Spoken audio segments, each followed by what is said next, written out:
근데 고금리 시대로 가긴 갈 겁니다. 하지만 당장은 아닐 거다. 네. 자, 시장은 어떻게 해석을 하냐면 그게 올해 될지 아니면 내년에 될지 아니면 3년 뒤에 될지 그게 시장의 반응이고 네. 그것을 읽는 게 전략입니다.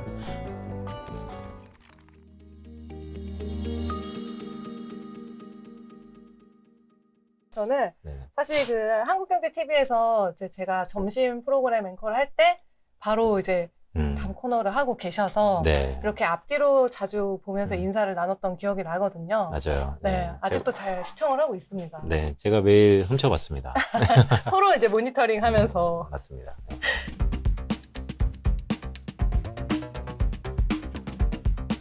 근데 이제 방송하다가 이제 사실 기억에 남는 게 그 우크라이나, 러시아 이런 전쟁에 대한 이야기를 제가 알기로는 제 기준에선 제일 먼저 좀 가능성에 대해서 언급을 하셔서 네. 그 기억이 나는데 그때만 하더라도 약간 좀 너무 극하게 이렇게 생각하시는 건 네, 아닌가라는 네, 네. 생각이었거든요. 되게 용감하시다. 음. 근데 이제 그게 터지고 나서 좀 네. 약간 소름이 돋았고 네, 네. 그래서 두 가지를 여쭤보고 싶었던 거예요. 네. 어떻게 그거를 예상을 하셨는지 네. 그리고 두 번째로는 이코노미스트로서 약간 맞추고 틀리고에 대한 그런 부담이 네. 좀 있진 않으실까 네, 하는 네. 것들. 네. 네, 자주 뭐 듣는 질문 중이에요. 네. 그러니까 뷰를 내는 거에 있어서 두려움이 있느냐에 대한 질문이에요. 결론적으로 좀 말씀드리면 지난 10년 동안 증권사에서 1년마다 재계약을 해야 되는 그 프리랜서 생활을 한 것이죠. 애널리스트가. 그러니까 결국 1년에 한 번씩 나를 증명해야 되는 것입니다. 그러다 보니까 태생적으로 트레이닝 자체가 뷰에 대해서 내는 것이 익숙해졌고요. 다만 이제 어느 정도 자기가 올라가면 갈수록 부담스러운 건 사실이었는데 어느 순간 이런 생각을 했어요. 우리가 귀가 두 개잖아요. 하나는 들을 귀, 하나는 흘릴 귀. 그런 것처럼 네. 저는 고시물에서 뷰를 내지만 그 뷰에 대해서 어떤 분들은 귀담아 들으시는 분이 있고 어떤 분들은 흘려 들으시는 분이 있기 때문에 그런 거를 일일이 다 신경 써서 하다가는 아무것도 못한다.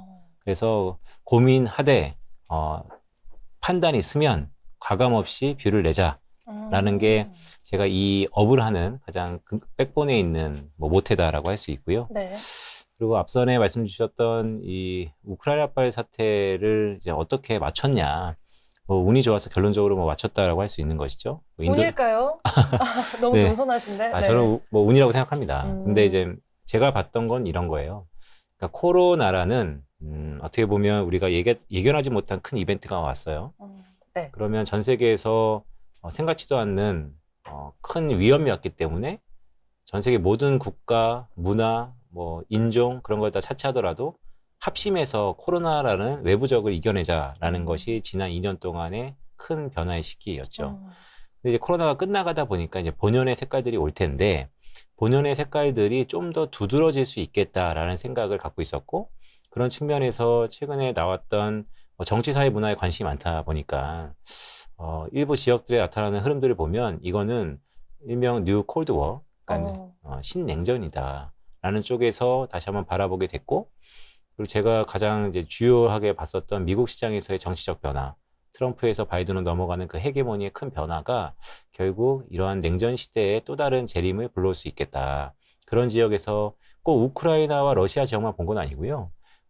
지금 대만과 중국 지역도 보고 있어요. 그래서 이 둘 중에 어느 것이 먼저 발발할지 모르겠다라는 생각을 갖고 있으면서 유심히 봤었고 근데 공교롭게 작년에 동계올림픽이 베이징에서 있었잖아요. 네. 그러다 보니까 이쪽보다는 우크라이나와 러시아가 좀 더 가능성이 높겠다라는 생각을 갖고 있었다가 그게 한 작년 10월 달쯤에 계속 유심히 보고 있었죠. 원래 근데 좀 네. 어느 판단을 하는 시점에서 좀 과감하게 이거일 것이다 라고 하시는 성격이신가요? 그렇죠.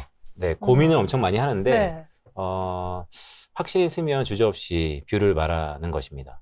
네, 그렇게 쭉 업을 임하고 있고 살고 있고 하고 있습니다. 이 방송에서 나오는 경제 이야기나 네. 이 책 속에 나오는 내용도 그렇지만은 네. 이 빈센트라는 그 사람에 대한 궁금증이 더 질문이 많았어요. 일단 고인물은 썩는다라는 모태가 있어요. 그리고 세상의 변화를 빠르게 캐치해야 된다는 강박관념이 있습니다.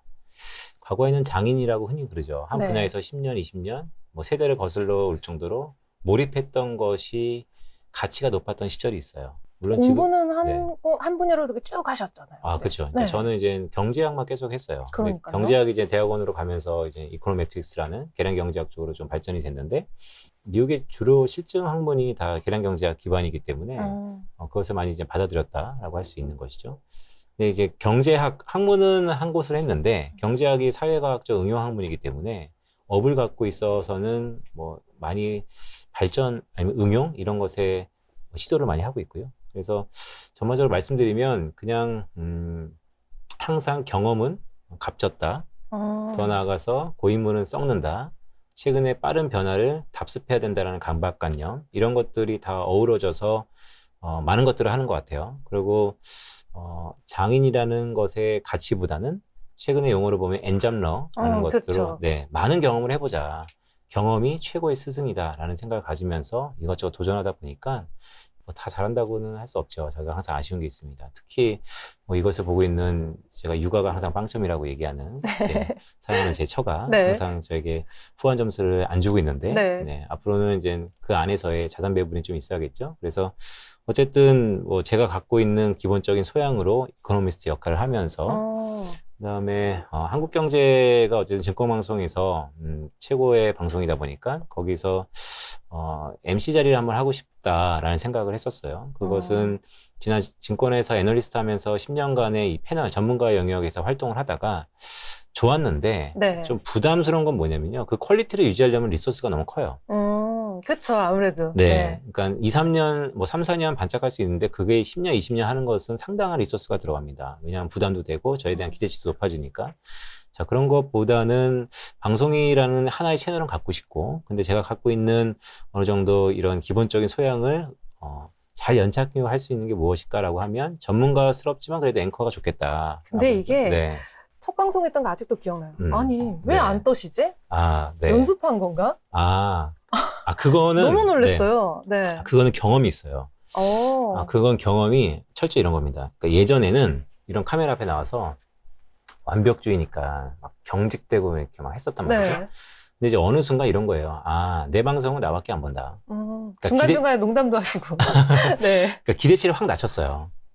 네, 기대치를 오히려. 낮추다 보니까 마음이 편해졌어요. 그러니까 모든 게 익숙해져야 됩니다. 네, 그래서 처음에는 막 잘하고 싶고 가진 것보다 사람이 오버밸류하고 싶고 저 뽐내고 싶고 이런 것들이 좀 부자연스러운 언어와 부자연스러운 제스처 이런 것들이 녹아져 내렸는데 그냥 내가 하는 방송은 나만 본다라는 가장 작은 모태 아니면 그런 스탠스로 방송에 임하다 보니까 그냥 편하게 하는 것 같아요. 근데 앞으로는 듣지도 보지도 못할 직업을 네. 할 확률이 높다. 네네. 이 부분을 보고 네. 도대체 무슨 생각을 하시는 걸까? 듣지도 보지도 못한 직업? 뭐지? 네네. 네. 약간 이러면서 네. 너무너무 궁금해지더라고요. 그리고 왜 그런 생각을 하셨는지. 사실 이 정도면은 되게 안정적으로 쭉 이렇게 가실 수도 있는데 그 다음을 왜 생각하신 거고 뭘 생각하시는지 궁금해요. 최근에 이제 이런 거예요. 세대별로 그러니까 시대 정신이랄 수 있는데 각 세대마다 좋아하는 직업군과 되고 싶은 직업군들이 있어요. 근데 특히 한국 사회는 그동안은 좀 느리게 변했다라고 본다면 지금부터는 엄청 빠르게 변할 겁니다. 그렇게 변하고 있고요. 과거 저희 부모 세대는 저한테 늘상 이랬어요. 뭐 저의 자질을 떠나서 판사 되라, 의사 되라, 뭐 되라. 그러니까 뭐 스트레스도 많이 받았었죠. 그게 좋아하는 직업이고 좋아지는 직업인데 역량은 안 되고 뭐 이런 것들. 그런데 부모 세대들은 이랬던 것 같아요. 자기가 좋았던 직업이 아들에게도 그대로 했으면 좋겠다. 근데 그거는 반대로 얘기하면 내가 살아온 인생이 어쨌든 맥스마이제이션 돼가지고 아들한테 이것만큼은 해라라고 어떻게 보면 구속 아닌 구속인 것 같아요. 근데 저는 그래서 제가 보지 못한 세계가 훨씬 더 넓다라는 취지에서 앞으로 빠르게 변한 것을 다 제가 캐치할 수 있는 자신감은 없습니다. 단 그렇기 때문에 오히려 제가 지금 생각하는 그런 직업군들, 예를 들어서 교수라든지 아니면 앵커라든지 아니면 이코노미스트라든지 이런 직업을 제 아들이 한다 그러면 반만 좋을 것 같아요. 반만요? 네, 반은 그래도 아버지의 길을 그대로 걷는 거에 대해서 뿌듯함이 있을지언정 또 다른 한편 이면에는 이게 과연 향후 3, 40년 뒤에도 최고일까? 네, 저는 책에도 썼지만 그래서 지금 아마 제 아들 세대가 향후 사회활동을 할 때는 지금보다 훨씬 더 직업군이 다양해져야 되며 그런 직업군을 아들이 가질 가능성이 높기 때문에 듣도 보지도 못한 직업을 가질 아들에게 이 책을 뭐 쓴다라는 얘기 있었고요. 네. 근데 이제 거기에 제가 그래도 부모의 입장으로서 하나 정도는 조금 기여를 하고 싶었던 건 뭐냐면, 많은 직업을 한 건 아니지만 다 해보니 그래도 제가 지금 현재 상황에서 가장 밸류를 높이 보는 직업군이 있어요. 어떤 거예요? 네, 그거는 전 세계를 막론하고 창업자입니다. 저는 도미머리에 합류하게 되어서 너무 좋은데 창업을 하러 왔다. 그러니까 어떻게 보면 되게 아이러니할 수 있죠. 나갈 생각하고 들어왔다. 그렇죠. 네, 그렇게도 보일 수 있습니다. 근데 저는 조금 시계를 넓혀보자는 얘기를 하죠. 창업을 할 텐데 그 창업을 도미머리 안에서 할 수도 있어요. 네, 오히려 그러길 바라고 있고요. 그래서 도미머리라는 스타트업이 다 그렇습니다. 최근에 MZ세대가 스타트업에 열광하는 이유는 여기는 플랫폼 기업이에요. 그래서 기본적으로 스타트업의 뿌리 안에서 자기가 응용해서 자기만의 비즈니스를 창출하면 되는 것입니다. 그래서 그런 의미에서 아마 전직을 하기 위해서 도미머리를 왔고, 그리고 창업을 하기 위해서 합류했다라고 할 수 있겠죠. 뭔가 이런 저자이기 때문에 이런 책을 썼다라는 생각이 드는데요. 네. 뭔가 자기 삶이나 커리어에 있어서도 네. 혁신적으로 자꾸 이렇게 업그레이드를 하고 성장해 나가시니까 네, 이런 뷰를 또 내실 수 있지 않았나라는 생각이 들어요. 고맙습니다. 이 책 이야기로 그럼 한번 네. 넘어가 볼게요. 네네. 되게 깔끔하게 딱 네. 5가지로 나뉘어져 있더라고요. 네. 이 제목도 뭔가 네. 넥스트 되게 네네. 힙하게 네. 있잖아요, 좀 요즘에. 힙하나요? 네, 좀 힙하죠. 라임이 좀 있나요? 네, 딱 그 보면서 뭔가 머리에 맴돌더라고요. 네. 근데 사실 이런 네. 것도 있어요. 제가 활동명이 빈센트인데요. 네, 빈센트 넥스트입니다. 네. 네네. 네네. 그런 거였어요. 네네. 일단은 이렇게 뷰를 제시하시는 분이 5가지를 냈다. 네. 첫 번째가 무엇인가 네. 많이들 궁금해하시는데 네. 첫 번째는 넥스트 레벨입니다. 네. 어떤 내용을 좀 담으셨나요? 네. 일단 세대 간에 좀 다른데 우리 수연이 사장님도 사실 젊은 세대니까. 저 젊은 세대예요. 네. 왜냐하면 넥스트 레벨이라고 있더라고요. 네. 요즘 세대는. 네, 네. 그러니까 SM의 모 기업 이후에 작년에 넥스트 레벨이라는 노래가 많이 떴죠. 그렇죠. 네, 넥스트 레벨이라는 첫 변화에 대해서 시사를 했는데, 간단히 얘기하면 여기서 레벨이라는 것은 금리 수준이에요. 네, 이제 많이 유튜브를 통해서 아니면 뭐 현재 상황의 변화에 통해서 투자하시는 분들은 다 어느 정도 전략적으로 감안했을 아이디어인데, 이제는 뉴노멀, 즉 저금리 시대는 끝났다라는 것이죠. 저금리 시대가 끝났다라는 것에 반대급부로 항상 이런 게 있잖아요. 어떤 게 끝났으면 그 다른 건 뭐지? 라고 하면 고금리 시대인가? 근데 고금리 시대로 가긴 갈 겁니다. 하지만 당장은 아닐 거다. 네. 그래서 제 책에서 말하는 메시지는 저금리 시대는 이러이러한 이유로 끝났고요. 그러면 이제부터는 또 다른 국면으로 전환되는 것인데, 근데 고금리까지는 아직까지는 제반이 좀 크진 않아서, 그러니까 여건이 그렇게 녹록진 않아서 네. 중금리 시대가 한 4, 5년 정도 나타날 것 같습니다. 그래서 우리는 중금리 시대를 1차적으로 대비하면서 향후를 도모하시죠 라는 메시지를 담고 있고요. 네. 책에서는 그러면 왜 우리가 중금리, 그러니까 금리가 높아져야 되는 것인가 라고 하는 것은 뭐 여러 가지 요인이 있죠. 그 중에서 가장 피부적으로 와닿을 수 있는 것은 인플레이션. 네, 최근에 인플레이션의 피크아웃, 언제가 고점이냐에 대해서 논란이 분분한데, 네. 저는 책을 쓸 때만 하더라도 올해 상반기가 피크인데, 굳이 월수로 따지자면 미국 기준으로 보면 3월 달이 피크일 거다. 0.25% 올려서 네네. 지금 상당히 매파적으로 바뀌었는데 네. 여기서 더 어디까지 올릴까 많이들 궁금해하시거든요. 금리요? 네. 네, 금리는 이제 어디까지 올릴까라는 것을 이제 경제학적으로 약간 비틀어 보면 그게 중립금리라는 논란이에요. 중립금리라는 게 사전적으로 보면 미국의 잠재 성장률이라는 기초 체력 대비 인플레이션과 디플레이션을 일으키지 않는 가장 스테디 스테이트라는 안정적인 수준이 중립금리라고 받아들여질 수 있는데, 네. 그것은 다양한 모형의 추정에 의해서 나타나네요. 하지만 연준이 대중으로 하여금 소통하기 위해서 분기말마다 점도표라는 걸 발표하는데, 그 점도표에서 장기 5년 이후의 중립금리의 전망치를 비스무리하게 발표합니다. 네. 그게 최근에 들어서 한 2.4% 정도예요. 그러니까 미국의 기준금리가 2.4에서 2.5%가 현재 상황에서 미국의 가장 똑똑한 집단체인 미국 중앙은행이 중립금리, 그러니까 앞으로 금리를 올리면 최대 거기까지는 오르겠다라고 목표점이라는 것이죠. 자, 시장은 어떻게 해석을 하냐면 그게 올해 될지, 아니면 내년에 될지, 아니면 3년 뒤에 될지, 그게 시장의 반응이고, 네. 그것을 읽는 게 전략입니다. 저는 일단 책에서는 글쎄요, 올해는 좀 힘들지 않을까라고 책을 집필할 때는 보고 있어요. 근데 이게 중립금리라고 하면 네네. 일반 투자자 입장에서는 약간 좀 뭔가 만져지지 않은 형태처럼 와닿지가 않거든요. 네네. 근데 인플레이션이 자극되지 않는 수준의 이 중립금리. 네네. 이게 좀 네. 구체적으로 설명을 좀 듣고 싶어요. 네. 그러니까 경제학적으로 계속 말씀드릴 수밖에 없는데 네. 왜냐하면 인플레이션이라는 게 경제학적 용어니까 물가가 오르는 거를 인플레이션, 네. 물가가 빠지는 것을 디플레이션. 그러면 금리라는 게 결국 유동성, 돈의 값일 수도 있고 유동성을 움직이는 대리 변수일 수도 있기 때문에 오르고 내림으로 인해서 인플레이션이 발생할 수도 있고 디플레이션이 물가도 발생할 수 있는 거예요. 네. 그러면 그 수준이 오르면 인플레이션이 오르고 내리면 디플레이션으로 들어가는 건데 그러지도 저러지도 않는 딱 중앙적인 상황, 그쵸. 가장 완벽한 상태라고 이론적인 금리 수준인 것이죠. 음. 근데 우리가 이런 이론적인 금리 수준을 왜 고민해야 되냐면 벤치마크에 영향을 하기 때문이에요. 그러니까 중립금리라는 것은 통화 정책을 피는 미국 연준이 지금으로부터 금리를 야금야금 올릴 텐데 가장 적절한 수준까지 올리는 게 요 정도다라고 보여주기 위한 흔히 주식 투자로 얘기하면 인덱스인 거죠. 그러니까 BM 대비로 보여지는 지수다라고 생각하시면 좀 더 수월하게 받아들이시지 않을까라고 보고 있습니다. 근데 인플레이션이 이 잡힐 듯 다들 생각은 있지만 안 잡히고 있잖아요. 이 성장주에 투자하시는 분들 네. 이거 어떻게 해야 되는지 더 네네. 이상의 혁신은 네. 없는 건지 네네. 답답합니다 이게. 그러니까 금리가 높아지면 사실 할인 모형의 분모에 금리가 들어가기 때문에 뭐 밸류에이션 측면에서는 부담이긴 해요. 네. 그리고 성장이 귀해진다 하지만 성장의 가치가 떨어지기 때문에 네. 전략적인 얘기인 것이죠. 그러니까 성장주를 어떻게 가져가야 되느냐. 근데 이런 걸 차치하고 저는 성장주는 여전히 매력 있다고 보는 사람 중에 하나고요. 서학개미들이 지금 네. 다 성장주 반도체가 지금 네네. 다 차지하고 있거든요. 맞습니다. 지금 시작을 해도. 네. 근데 그거는 서학개미라고 어느 분류를 나누기 전에 그냥 미국을 투자하시는 분들은 대부분 그런 포지션을 갖고 있을 수밖에 없어요. 왜냐하면 최근에 상승 동인이기 때문에. 네. 근데 저는 이 순간에도 여전히 성장은 귀하다. 하지만 그 귀함이 좀 흔해졌다라는 얘기를 좀 드려요. 네. 조금 현실적으로 해석을 해드린 것이죠.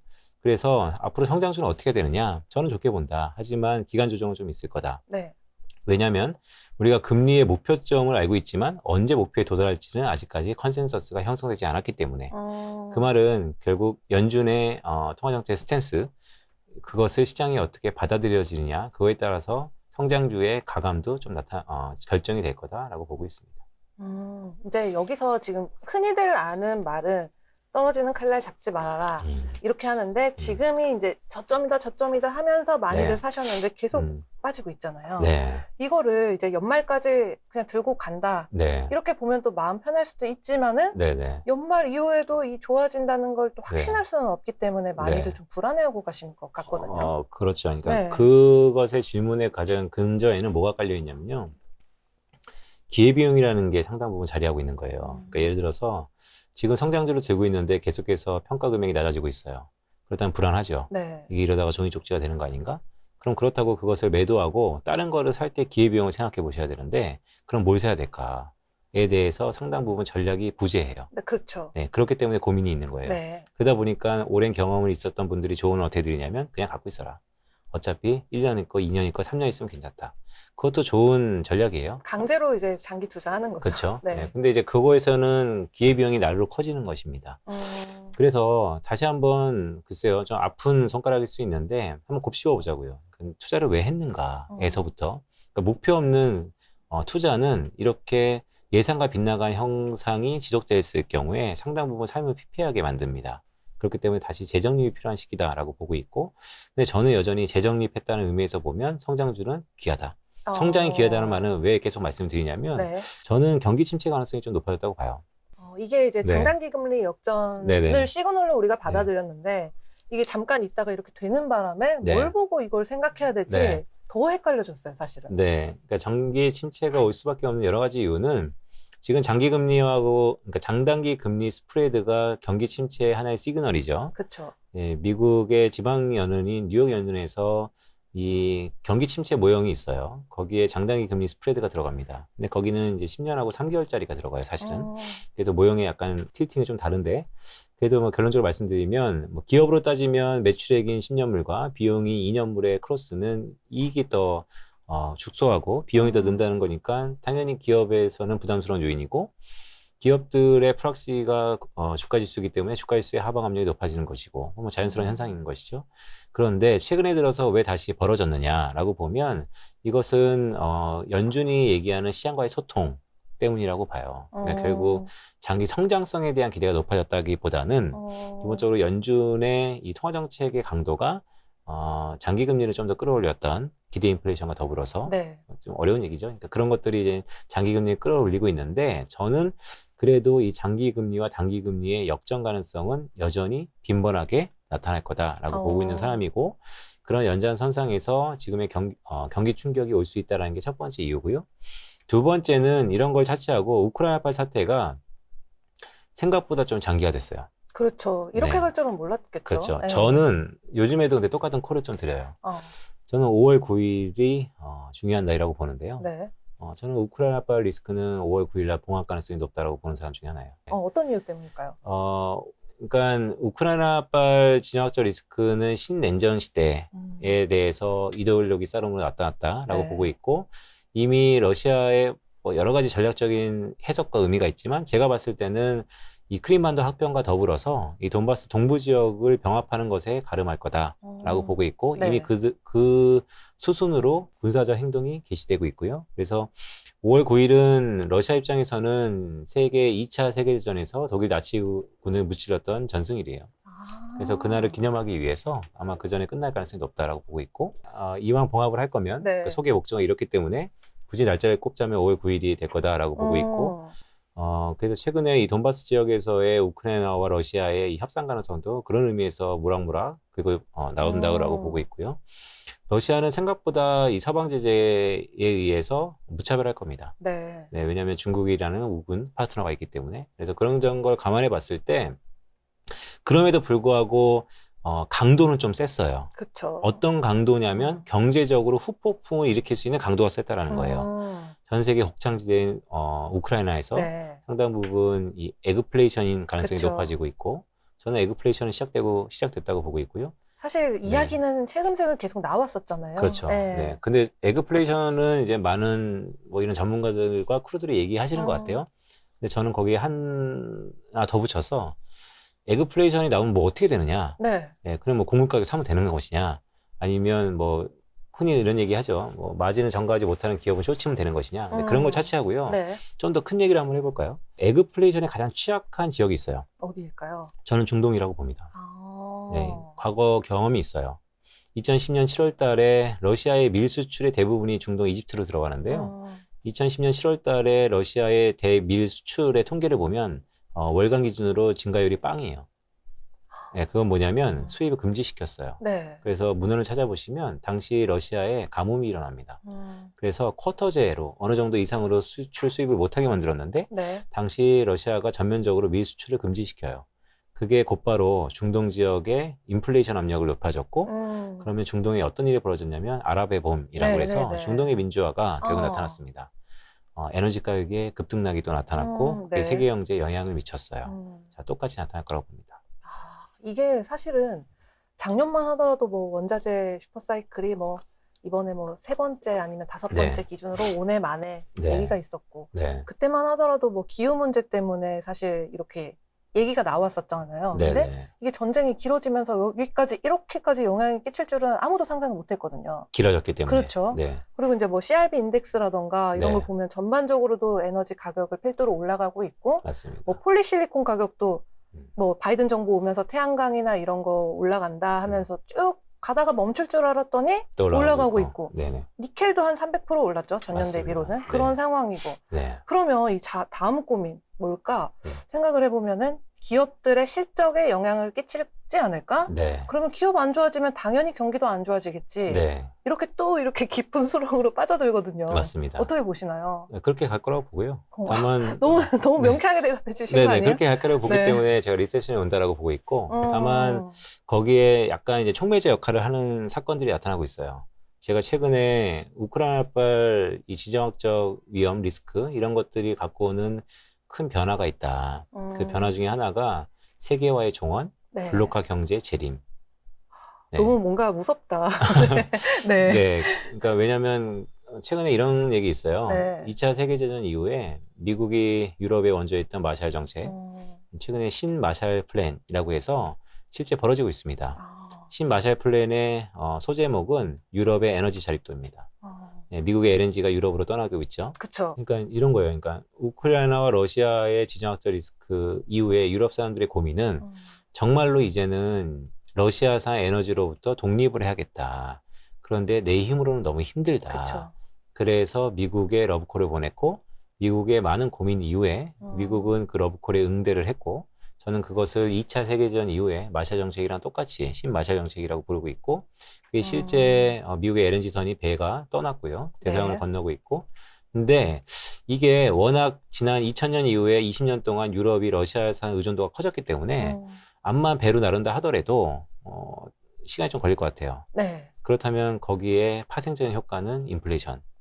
그렇기 때문에 우리가 결국 비용이 좀 높아지는 시기에 접어드는 거다라고 볼 수 있고 자, 근데 이런 거는 소비자들은 인플레이션 압력으로 인해서 고통을 받겠지만 산업이 문제예요. 네. 산업의 근간이 에너지원의 공백을 어떻게 메꿀 것인가. 그렇죠. 네. 여기서 이제 두 가지가 있는데요. 하나는 그렇기 때문에 다시 한번 바이든 그러면 친환경이잖아요. 네. 네, 친환경이 속도를 다시 한번 낼 거다.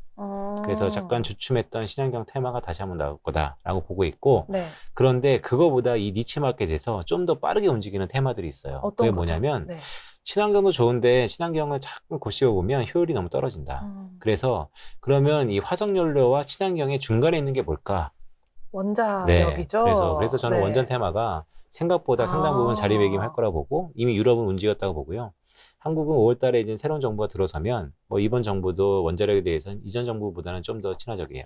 그래서 큰 변화가 한번 있을 거다라고 보고 있습니다. 그래서 요즘 막 옐로우 케이크라던가 네네. 뭐 카메코라던가 뭐 그런 뭐 기업들의 주가도 엄청나게 들썩들썩하죠. 올라갔더라고요. 네. 뭐 1년 사이에 뭐 70 몇 프로 이렇게 올라가 갖고 네. S&P 500 지금 마이너스 한 6% 정도 되잖아요. 네. 너무 누적으로. 네, 반대로 이렇게 가고 있어서 네. 이게 앞으로 더 갈까 네네. 싶기도 했었거든요. 네, 아, 그 더 상승률에도 갈지. 남아있다 보시는 거죠.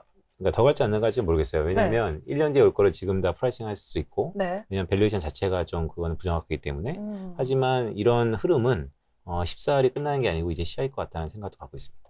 근데 약간 그런 원자재라던가 뭐 원전 같은 경우는 약간 뭐 지금도 원전을 완전히 뭐 추구하는 나라도 있고 네. 우리는 진짜 아니다라고 한 유럽 쪽 나라도 있고 또 네. 중립에서 왔다 갔다 하는 국가들도 딱 분류가 되는데 맞습니다. 그렇기 때문에 투자자들 입장에서는 완전히 딱 올인해서 투자하기는 약간 걱정되시는 분들도 있어요. 맞습니다. 머뭇거리죠. 그렇죠. 네. 그래서 이럴 때 올웨더 투자 아, 네. 이거 해야 된다. 정답은 네네. 이거다. 네네. 또 이렇게 옛날 같으면 네. 뭐 시장 어려우면은 그냥 스파이 사서 묻어놔. 그냥 한 배짜리 큐큐큐 그냥 해. 이렇게 얘기를 그게 마음 하면서 편해, 뭐 이런 거 그게 있죠. 마음 편해 이랬는데 네네. 지금은 그것도 어렵잖아요. 네네. 원자재랑 이렇게 갈리고 있는데 또 이거 안 하면 바보야 지금은. 네. 일제가 아니라 얘가 중심이 되어야 돼. 네네. 근데 이것도 좀 어려우니까 네네. 올해도 투자라는 거가 무조건 네. 답이다라고 네. 보시거든요. 어떻게 뭐, 생각하세요? 뭐 레이 달려고 좋아하겠죠. 네. 그런데 이런 말씀 좀 드리고 싶어요. 지금 우리도 뭐 오늘 장시간 이런저런 얘기 많이 했는데 사실 의견은 분분해요. 그리고 확률 게임으로 보면 51대 49일 가능성이 커요. 그러니까 70대 30이 아니라는 거죠.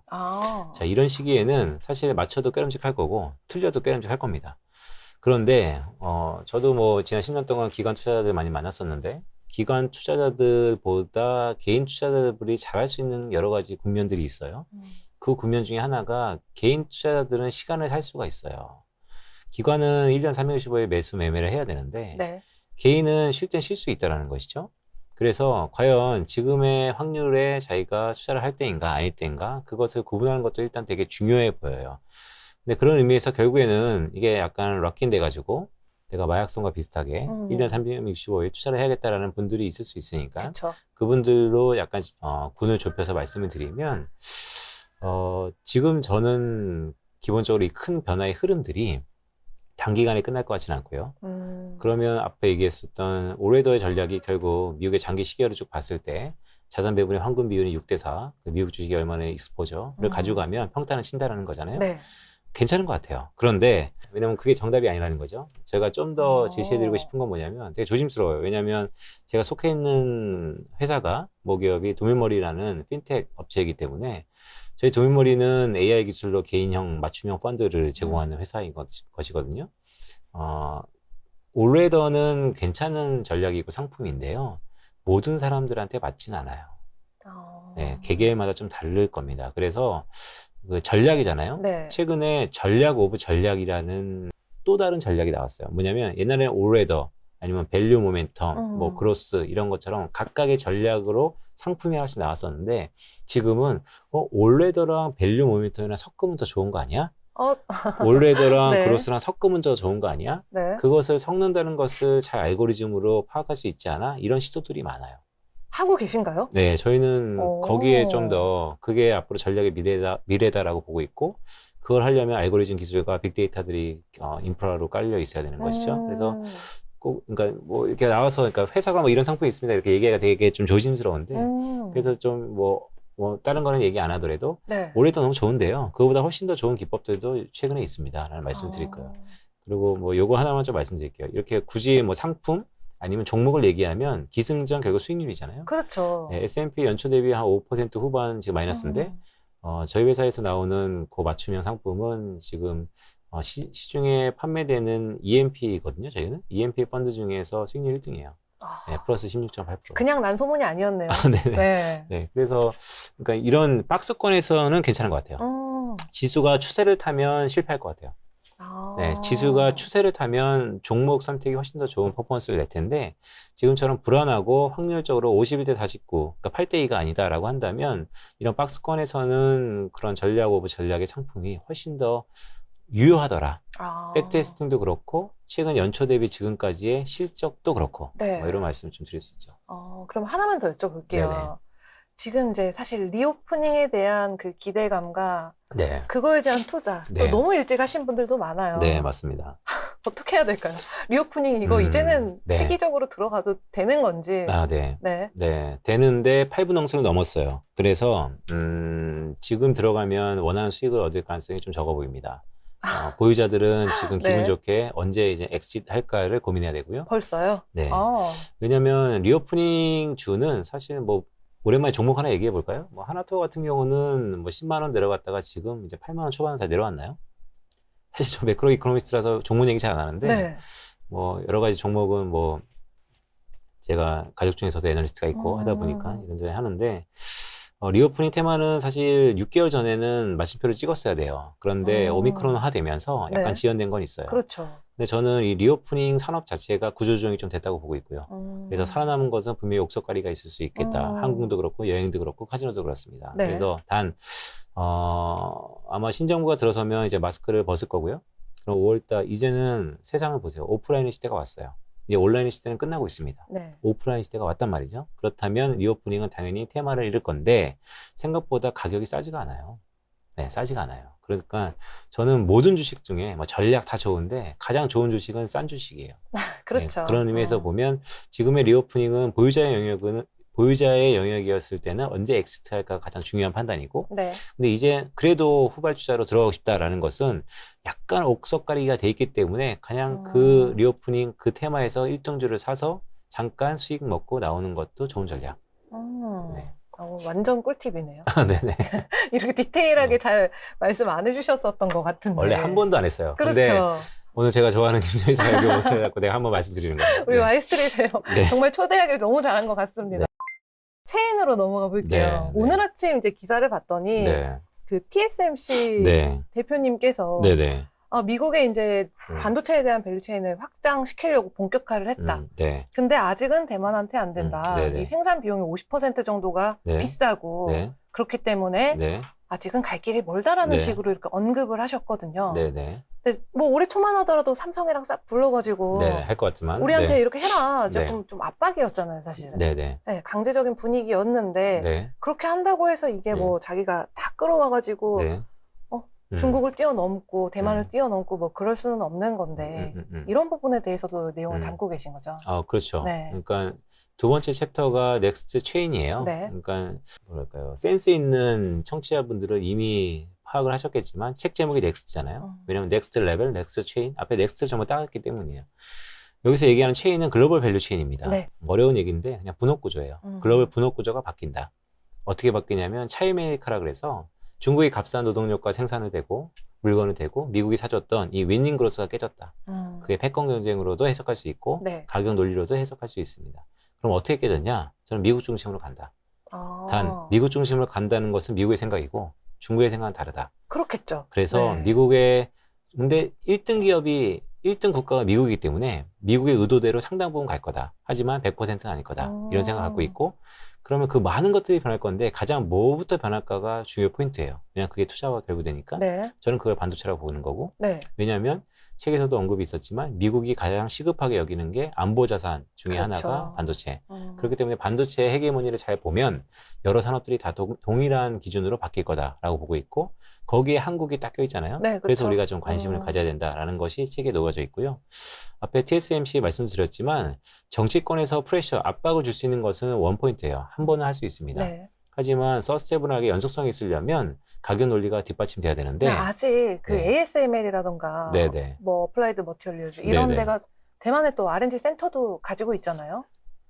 그래서 네네. 쉽지 않을 거다. 그 부분이 네. 네. 그래서 사실 트럼프 때는 리쇼링이라는 정책이 있었죠. 그러니까 생산 공정을 미국으로 갖고 오세요. 갖고 오지 않으면 우리가 페널티 드릴 겁니다. 라는 게 리쇼링이에요. 네. 옛날 오바마는 인센티브 줄 거다라는 거였어요. 갖고 오세요. 그럼 세금 혜택 줄게요. 근데 음. 트럼프는 좀 더 바꿔서 약간 채팅한 거죠. 그렇죠. 갖고 오지 않으면 페널티예요. 그러니까 갖고 오게끔 만드는 성격 거죠. 차이가 완전 드러나네요. 정책 차이도 좀 네. 있고요. 그만큼 이제 시기가 좀 다급해졌다는 얘기도 있고요. 그런데 최근에 바이든 정부는 리쇼링 플러스 니어쇼링이라는 얘기도 있어요.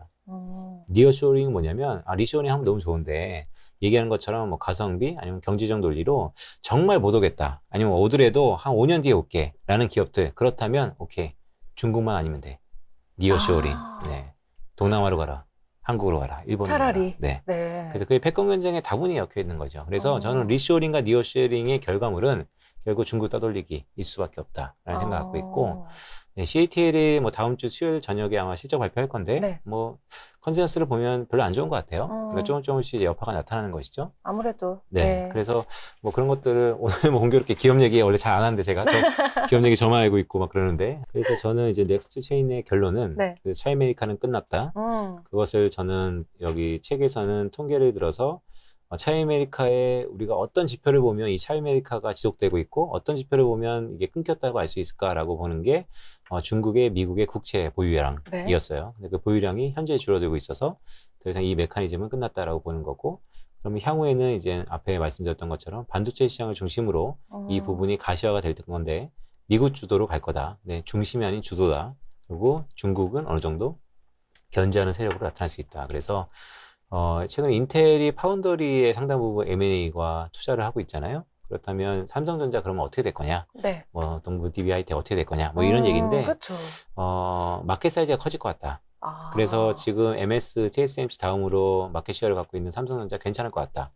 10만 전자에서 7만 전자 무너졌는데 괜찮다. 오히려 제발. 네. 기회일 수 있다. 단 근데 그 기회가 오케이 영원할 것 같지는 않다. 왜냐하면 결국 미국의 헤게모니, 이 리쇼링과 니어쇼링, 그다음에 글로벌 밸류체인의 재편 이런 것들은 결국 미국이 다 해먹겠다라는 얘기이기 때문에 결국에는 이 골든타임이 짧을 수 있다. 그래서 삼성전자가 이 골든타임의 짧은 골든타임이 밸류에이션이 돼서 10만 전자가 저항선이 될지 아니면 그 이면을 걷고 과거 얘기했던 것처럼 15만 전자, 20만 전자로 갈지는 네. 사실 모르겠으나 일단은 이런 큰 판의 변화는 나타났다. 판단은 본인들이 하셔라. 이렇게 얘기를 하는 거죠. 되게 깔끔한데요. 뭔가. 그러면 넥스트 제네레이션으로 벌써 넘어가 보겠습니다. 네. MZ세대의 이제 소비 패턴이라던가 네. 생활의 여러 가지 우리들한테까지 끼치는 영향들이 있고 이제 막 미닝아웃이라고 하잖아요. 자기가 소비하고 가지고 다니는 물건들로 이 사람을 또 표현하는 그런 것들이 나타나고 있고 꼭 MZ세대가 아니더라도 저희도 이제 방송국에서 서로 왔다 갔다 하다 보면은 슛 들어가기 전에 그 사람의 모습이 진짜 모습이잖아요. 그리고 이제 초반에 이제 말씀을 하셨잖아요. 그 아들을 생각하면서 내가 본보기가 되기 위해서 그런 것들을 보여주고 싶었다. 내가 살아온 길로 말씀을 하셨는데 이 넥스트 제네레이션에 대해서 설명을 좀 부탁드릴게요. 넥스트 제네레이션은 이런 생각을 했어요. MZ라는 새로운 세대가 훌쩍 다가왔는데 이 UN이라는 전 세계 인구 통계 데이터를 갖고 놓고 보면 전 세계 인구에서 38%가 MZ세대의 구성이고 한국도 별반 다르지 않다. 그래서 이미 사람이 많다. 그럼 이제 사람이 많으면 구매력은 언제 좋아지느냐? 구매력도 향후 컨설턴트의 자료들을 보면 한 빨라야 5년, 빠르면 5년 안에 전부 다 구매력도 이전 세대를 뛰어넘을 수 있다. 그러면 사람도 많고 구매력도 많으면 결국 여기를 포커스온 해야 된다. 집중해야 된다라는 네. 것이고, 그래서 투자 아이디어는 MZ 세대가 어떤 특성이 있을까? 네. 저만의 이제 생각은 뭐였냐면, MZ는 이전 세대와 달랐던 거는 재테크 문화라는 게 형성됐고, 그러면 현실을 반영하는 재테크를 할 것인가, 아니면 현실과 동떨어진 재테크를 할 것인가를 놓고 봤을 때, 약간 현실과 동떨어진 재테크를 할 것 같다. 왜냐하면 현실에 만족하는 세대였으면 현실의 연장선상에서 투자를 할 텐데, 네. 특히 이전 세대가 열광했던 부동산이 그렇죠. 네. 그런데 최근의 세대들을 보면 현실의 만족감이 떨어져요. 그래서 이게 MZ 세대 이야기랑 에셋 이야기로 넘어가면서 그렇죠. 이어지는 거네요. 맞습니다. 네. 그래서 모두에 말씀드렸던 것처럼 이 세대는 우리가 예전에 뭐 연예인 좋아하고 뭐 시국권 얘기했던 것처럼 이들은 만나서 전일 디즈니가 실적이 어땠네, 아니면 뭐 레이달리오가 어떠니, 이런 얘기를 하는 것처럼 투자에 관련돼서 상당 부분 관심이 많은 세대, 네. 그리고 재테크를 할 수밖에 없는 세대고, 그것의 준비 기간이 엄청나게 빨라진 세대. 그런데 그 세대가 현실에 대한 만족도보다는 이전 세대에 비해서 현실에 대한 피로감이 많기 때문에 투자는 아마 가상세계 쪽에서 많이 할 거고, 그게 최근에 트렌드일 수 있다. 그래서 가상세계, NFT 뭐 이런 얘기를, 메타버스 많이 얘기를 했던 거고요. 네. 두 번째로는 이제 이타주의적 성향을 갖고 있다. 근데 그 이타주의라는 게 정확히 얘기하면 개인적 이타주의예요. 그러니까 이기적 이타주의. 네. 그러니까 남한테 피해 주는 건 싫지만 간섭받기는 것이 싫다라는 것의 이면적인 부분인 것이죠. 근데 그게 이타주의라는 게 동일한 제품, 옛날에는 이 제품이 환경오염을 하든 말든 좋음을 썼는데, 이 세대는 환경오염은 조금 꺼림직하다라는 것으로, 근데 그것을 최근에 투자 트렌드라 엮어냈던 게 저는 ESG. 그렇죠.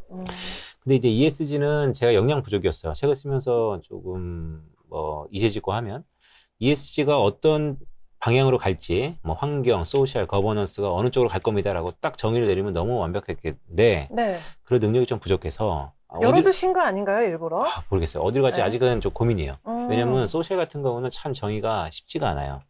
그래서 그렇다면 어쨌든 화두를 던졌으니까 마침표를 찍어야 되는데, 네. 그러면 이런 생각을 좀 해봤죠. ESG가 어쨌든 북적북적 산업이 커질 거고, 산업이 커진다는 것은 거기에 자금이 들어올 거고, 그럼 자금의 생태계는 가장 큰 게 본드, 채권이다. 그래서 ESG 들어간 채권이 일단은 규모 사이즈가 커질 테니 ESG 채권 들어가는 상품부터 일단 주목해보자 라고 중간 정도 소고를 한 거죠. 그래서 ESG는 ESG 펀드, ESG 본드 펀드 쪽에 좀 더 주목해보자. 자금이 이미 많이 형성되고 있다라는 것을 하는 거고, 맨 마지막에는 여전히 시대정신일 수 있는데 커스터마이즈, 지금 맞춤화에 열광한다. 네. 그러니까 암만 동일한 서비스라고 하더라도 이 사람과 내 사람이 동일한 서비스를 했을 때 동일한 만족 퀄리티가 현저하게 다르다. 그래서 나에게만 맞는 맞춤 서비스. 그게 웹 3.0과 비슷해요.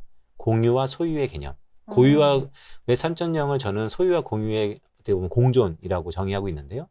그게 약간 이율배반적인 거예요. 소유하고 싶으면 공유하기 싫고요. 그렇죠. 예, 공유하다 보면 소유하기 싫고요. 근데 그게 같이 버무려지는 게 최근에 웹 3.0의 버전입니다. 그런 것처럼 그런 것의 가장 백본에는 맞춤화라는 게 깔려 있고, 네. 그럼 맞춤화를 하기 위해서는 제가 이런 매체에 나와서 좀 더 이해를 돕기 위해서 건강검진 얘기를 하는데, 네. 우리가 병원에 가서 건강검진을 하려면 위에서 아래까지 전부 다 한번 훑어야 되잖아요. 그게 다 데이터예요. 그러니까 데이터는 많을수록 좋다. 그래서 다다익선 빅데이터. 그래서 저는 이 맞춤화는 결국 빅데이터와 싸움이다. 그래서 데이터를 얼마나 많이 갖고 있고, 얼마나 많이 활용할 수 있고, 얼마나 많이 컨트롤할 수 있고, 응용할 수 있고, 그런 산업들이 상당 부분 확대될 거다.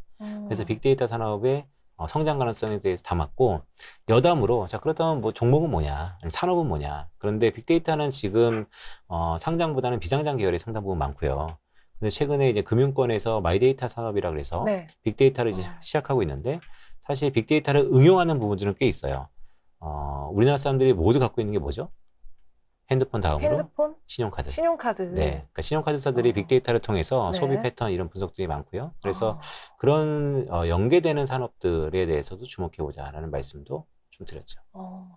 근데 저는 이 책이 넥스트 빈센트잖아요. 아, 네네. 그래서 ESG까지 다 안 담아서 오히려 더 열려있다는 생각도 드는데, 네. 사실 뭐 ESG 하면은 사람들이 이제 최근에 생긴 용어로 알고 계신 분들도 있는데, 네. 유엔에서 사실 네. MDGs라는 거, 네네네. SDGs로 바뀌었고, 네네. 거기서 뭐 파생된 CSR 뭐 이런 것들, PPP 사업, 네네. 요것들이 좀 더 버무러져서 정리가 되고 기업들이 참여하면서 ESG가 됐고. 됐잖아요. 네네. 근데 이것도 이제 그 MZ 세대까지의 그런 트렌드는 반영이 안 된 거기 때문에 네. 지금은 정의를 내릴 수 없는 상태라고 동의를 하거든요. 네. 그리고 뭐 저희가 알 수 없는, 예측할 수 없는 그런 서비스군들, 꼭 산업을 넘어서 그런 것들도 많이 개발이 될 거기 때문에 네. 지금은 진짜 단언할 수 없는 거라는 음. 생각이 같이 들어요. 네. 그렇죠. 네, 고민이 좀 있었어요. 그래서 그냥 범용적인 얘기를 하면서 마침표 찍을까? 아니면 좀 도움되는 얘기를 할까?라고 해서 뭐 늘상 저는 그렇지만 제가 이렇게 확고한 뷰를 내릴 수 있는 가장 큰 이유는 아는 것만 얘기하기 때문입니다. 네, 그래서 더 네. 뭔가 기대가 되는 것 같아요. 아, 그래요? 네. 네, 고맙습니다. 그러면 마지막이네요, 벌써. 네. 리스크입니다. 오늘 뭔가 처음에 제가 모시면서 네. 환경에서 방송하면서 제일 먼저 지정학적 리스크를 먼저 딱 말씀하셨던 분이라고 했는데 네, 마지막에 또 이 부분이 언급이 네. 됐어요. 네네. 어떤 내용 담겨 있나요? 그러니까 이제 큰 변화가 나타났다고 있는 것이죠. 네. 그러니까 국면의 변화라는 것은 적어도 뭐 산업 주기로 보면 10년 이상의 변화입니다. 저는 신냉전이라는 이데올로기 싸움이 다시 한번 일어날 것 같고, 결론으로 좀 말씀드리면 우크라이나는 봉합된다 하더라도 넥스트 우크라는 언제든 발발할 수 있다. 항상 그냥 다른 나라에서도 항상 네. 무슨 일이 일어날 것 같아요. 그렇죠. 뭐 정치적인 시즌이라던가 여러 맞습니다. 가지 요인으로 인해서. 네. 그래서 저는 이 다음 스텝으로 책 제목도 넥스트니까 양안 관계, 원차이나 이 부분이 상당히 불거질 수 있다. 뭐 중국 혹자는 올해 10월 말에 당대회가 크게 있기 때문에 뭐 몸을 수그릴 거다라는 얘기가 있고, 미국도 11월 달에 중간선거가 있으니까. 근데 저는 또 반대로 내부적인 갈등을 외부로 표출하기 위해서 좀 더 격화될 거다라는 생각도 갖고 있고, 근데 이런 우크라이나발 사태와 또 결부시켜 보면 미국 입장에서 보면 중국이 상당 부분 아픈 손가락일 수밖에 없고, 뭐 이런 것들이 쭉 여기 담겨져 있고요. 네. 거기에 플러스 이제 양극화 문제. 양극화는 성장의 뇌관이죠. 네. 하지만 양극화의 가장 큰 문제점은 저는 이렇게 생각합니다. 양극화에 여러 가지 문제점이 있죠. 경제학적으로. 근데 그보다 가장 큰 문제점은 양극화는 꿈의 크기를 결정해요. 네, 그게 가장 큰 문제인 것 같습니다. 꿈의 크기라는 것은 좀 더 현학적으로 말씀드리면 산업의 모멘텀의 질을 결정해요. 네, 한국은 창업 인구가 참 없죠. 왜냐하면 100만 원 벌던 사람이 무슨 창업은 창업이야. 150만 원 받는 일을 해야지. 이거 자체가, 이런 컬처 자체가 모멘텀을 줄어드는 거예요. 모멘텀이 준다는 것은 좀 더 아카데믹하게 말씀드리면 한국의 잠재 성장률이 줄어들 수밖에 없는 상황. 네. 그래서 저는 양극화는 결국 성장률 부재로 이어질 수 있다. 그래서 이런 부분들을 타개해야 된다라는 것도 좀 담았고요. 네, 좀 뭔가 심오한 얘기죠. 호의의 법칙이라는 생각이 나네요. 네. 그 물고기를 어디에 담아놨느냐에 따라서 크기가 네. 달라지게 성장한다. 약간 네. 이런 느낌으로 좀 받아들여지는 것 같은데요. 뭐 법진 얘기를 하셨으니까 뭐 끝으로 약간 좀 팁을 드리면 옛날에 고전학파가 미국에서 공급의 법칙, 세이의 법칙이라는 게 있었어요. 네. 그러니까 뭐 대공황 전까지만 해도 만들기만 하면 다 판다. 지금은 저는 뉴 세이의 법칙이라고 해서 이제는 만들어 있어도요, 사는 사람이 선취해서 사요. 우리는 더 이상 러시아산 안 사지 않습니까? 그렇죠. 그런 것처럼 다시 한번 공급 주도의 시대가 일부 올 수 있고, 그것은 다 복잡한데 결국 어떤 시대인데 좋은 시대는 같다. 이제는 비용이 비싸지는 시대다. 아마 리오프닝 뭐 여행 가실 거잖아요. 여행 아마 오래 가시기 힘들어요. 정말요? 네. 국내는 괜찮겠죠? 해외는 어렵다는 그쵸. 거죠? 그러니까 다 해외여행이죠. 왜냐하면 비싸서. 와, 벌써부터. 근데 아마 이런 네. 옛날 생각 날 거예요. 그러니까 옛날 같으면 정말 이 가격에 가야 되나? 좀 기다리면 가격이 떨어지겠지. 네. 그래서 올해는 못 갈 거고, 자, 내년이 되면 떨어질까요? 저는 뭐 하반 경제성이 있다고 봐요. 와, 정말요? 어떡하나. 메타버스로 여행 떠나야겠네요. 어쩔 수 없이. 가려면 그러든지 아니면 빨리 떠나든지. 너무 대박이네요. 그러니까 책을 출간하고 나서 요즘에 책의 이런 딜리버리 툴 자체가 채널로 바뀌었어요. 네. 그러니까 뭐 우리 출판사 대표님도 와 계시지만 출판사가 할 게 별로 없죠. 네, 그래서 저자의 역량에 따라서 이제 뭐 딜리버리 마케팅 이런 게 다 있는데, 그런 걸 차치하더라도 이런 걸 기회로 네. 제가 이제 이런 채널에 나서는 거는 저에게는 큰 복입니다, 사실은. 근데 오늘 어쨌든 넥스트라는 책을 계기로 이렇게 좋은 채널에 와서 뭐 넥스트에 대한 책의 얘기, 또한 이제 저의 뭐 부족한 경험담 이런 것들을 드릴 수 있어서 저도 뭐 일상 좋고요. 경험은 항상 가장 좋은 스승이니까 뭐 꾸준하게 도전하겠습니다. 넥스트 세계의 전망도 잘 받고 넥스트 빈센트의 이야기는 앞으로 더 기대를 해보도록 하겠습니다. 고맙습니다. 네, 저희는 여기서 마치겠습니다. 고맙습니다. 감사합니다.